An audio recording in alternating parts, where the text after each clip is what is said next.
જિલ્લા પંચાયતની ચૂંટણીમાં ભાજપના ઉમેદવારોએ ફોર્મ ભરવાના શરૂ કરી દીધા છે।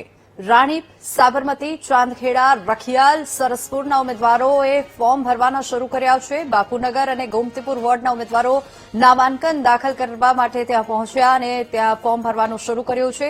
ધારાસભ્ય હર્ષદ પટેલે પક્ષના નિયમો પ્રમાણે ઉમેદવારો પસંદગી પામ્યા હોવાનું કહ્યું છે અને નવા અને યુવા કાર્યકર્તાઓને તક અપાઈ હોવાની પણ તેઓએ વાત કરી છે।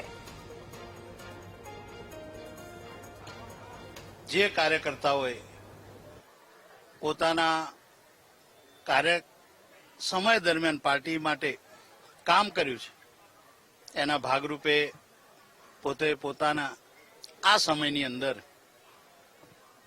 26ના રોજ યોજાનાર ચૂંટણીમાં પોતાની ઉમેદવારી માટે પાર્ટીને વિનંતી કરી। પાર્ટીએ જિલ્લા, વિધાનસભા અને મહાનગર તેમજ પ્રદેશ સાથે સંકલન કરીને પાર્લામેન્ટરી બોર્ડ સામે કાર્યકર્તાઓના નામ મૂક્યા।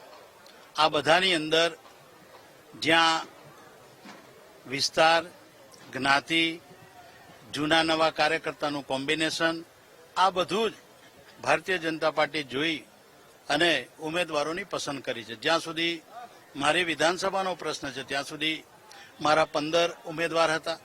આ 15માંથી 8 ઉમેદવાર એવા હતા કે રિઝર્વેશન અને પાર્ટીના ક્રાઇટેરિયાના અંતર્ગત લડાવા પાત્ર હતા નહીં।